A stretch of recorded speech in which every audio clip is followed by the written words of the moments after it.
It's now been 100 years since the worst beatdown between grown adults in the history of American sports. There is so much to tell. There's the dog that chased one of the players around the stadium. There's the kicker who caught his own kick for a touchdown.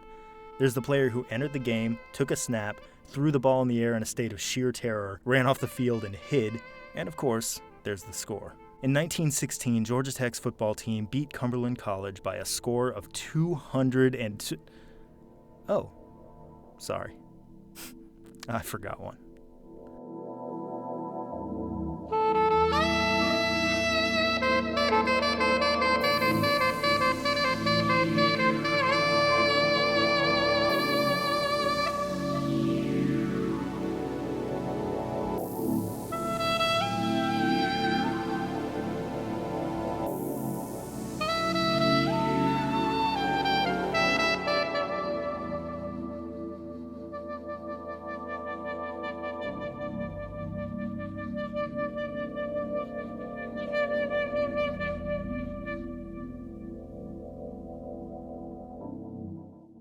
"222 points in a game. That is an unbreakable record. It has been 67 years since a team scored even half that many.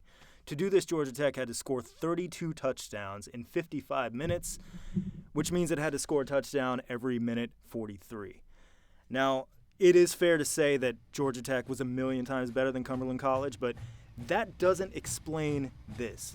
Vast superiority alone explains Secretariat, who won the Belmont by 31 lengths. It explains the 1940 Chicago Bears, who won the NFL championship 73-0. It explains the time UConn women's basketball took a 74-9 lead on SMU. Those are routs, yeah, they're blowouts. This was an irrational, malicious act of cruelty that just happened to also technically barely be a sporting event. We have accounts of what happened. It's scoreable. We can score it. In the same way we can award a blue ribbon to a supernova. But first, let's understand where this malice came from. It's 1915. Cumberland's team, which used to be good, is now terrible. The coach is a reverend from around town who doesn't know the rules and doesn't approve of all the violence, so he makes up new practice drills that are more to his liking. In one drill, he has two guys stand a few feet apart and just lob the ball to each other over and over and over. In another drill, he has them sit in a circle and close their eyes, and he would place the ball behind one of them, and then they'd have to guess which one had the ball. It was like an even worse version of Duck, Duck, Goose. I don't know, I feel stupid even talking about it. Unsurprisingly, none of the players came back after that season, and it was up to George Allen, the 20-year-old athletic manager, to save Cumberland football. He figured that if the baseball team could get a little bit of buzz, it could sell enough tickets to finance the football team, so he arranged for Cumberland baseball to beat their opening opponent as badly as they could. Thing is, Cumberland players weren't good enough to do that, so he convinced a minor league baseball team to dress up in Cumberland's uniforms and play as them. It was an entire team full of ringers. I couldn't confirm this, but I believe the minor league team in question was the Nashville Volunteers, half of whom had Major League Baseball experience. Cumberland destroyed Georgia Tech, 22-0. They were hitting everything. After a while, they got bored and they just started bunting every at-bat, and they still scored 3 more runs just by bunting. Georgia Tech baseball was humiliated, and so was their coach. His name was John Heisman.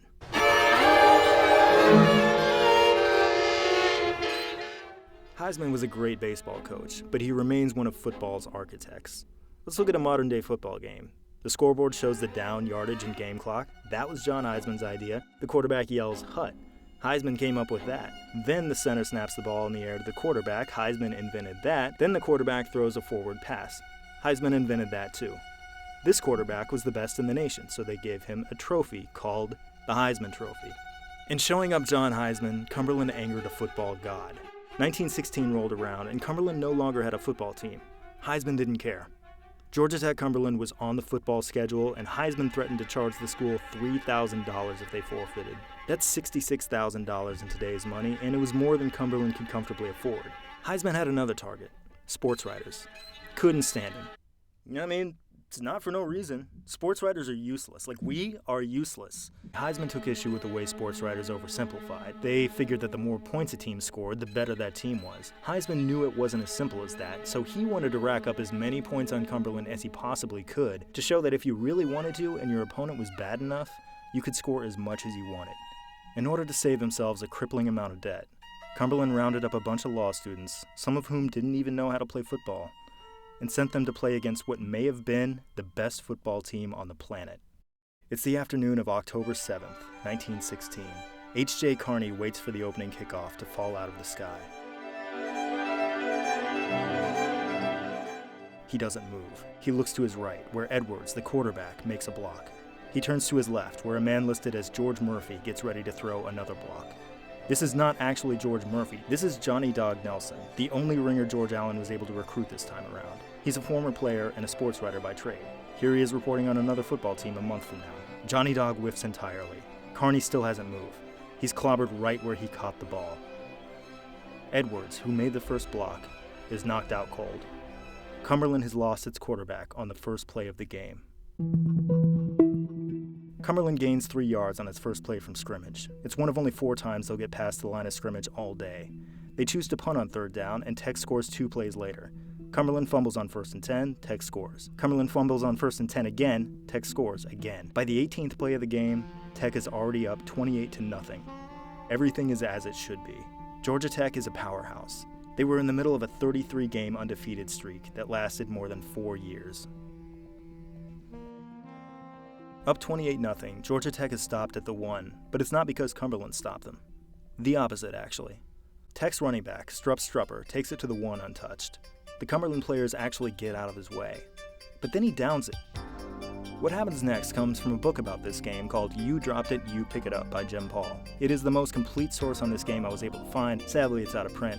It explains that another of Tech's running backs, Canty Alexander, had yet to ever score a touchdown, and his teammates liked to give him grief about it. A week prior, Tech got to the 1 and handed Alexander the ball, and then his linemen just moved out of the way and let him get clobbered for 3 straight downs, and then they gave somebody else the ball to score on 4th down. They were gonna do the same thing here. The Tech players just hit the dirt and gave up, but then for some reason, the Cumberland players did too.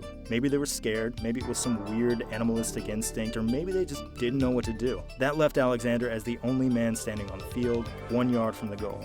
This should be the easiest touchdown of all time, but he bobbles the snap and he inadvertently boots it a couple of times before he finally recovers it in the end zone.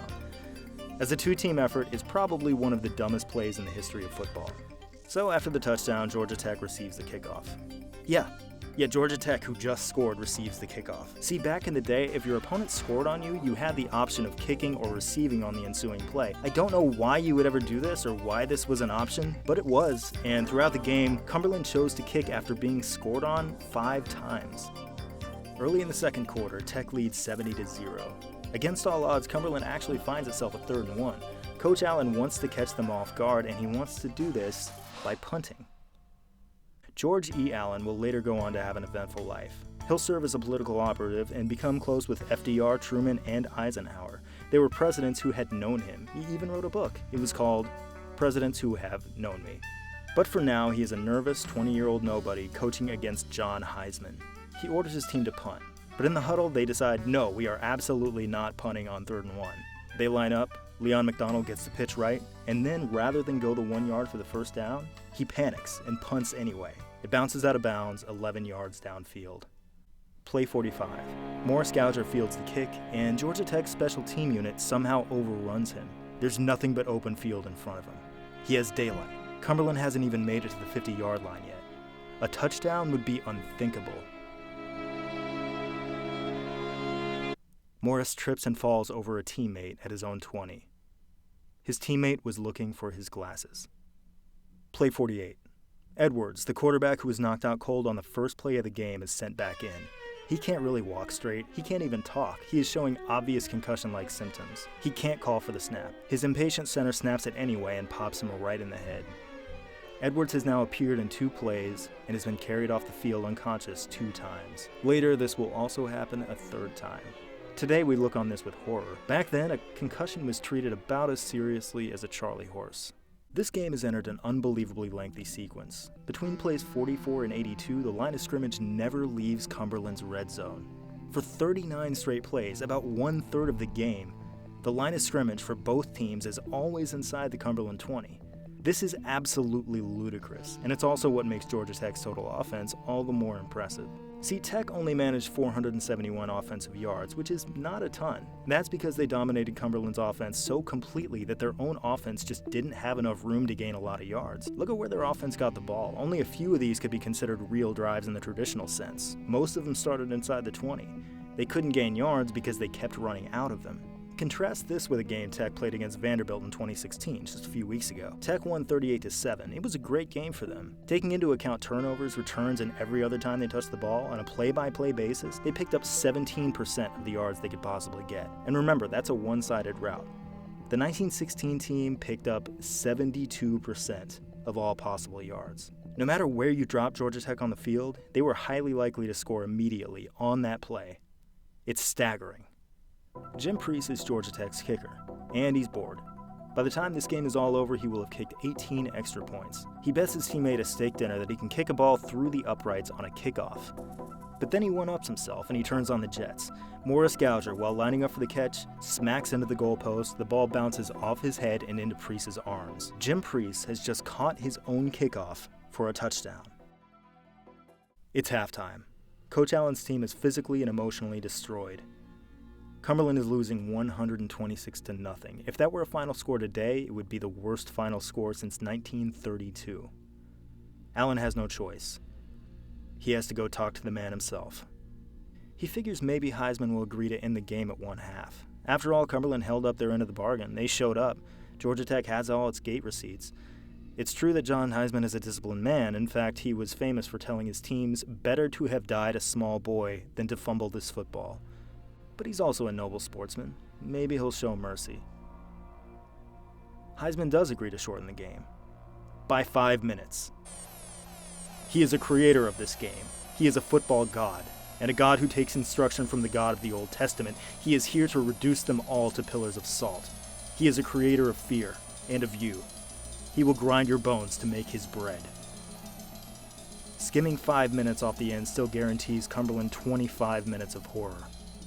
Sometimes a weak expression of pity is the deepest act of cruelty.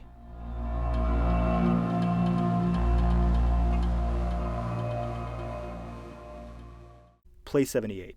Johnny Dog fields the kick. He looks before him. All his teammates have fallen to the ground in resignation. He staggers to the 10, and then he joins them.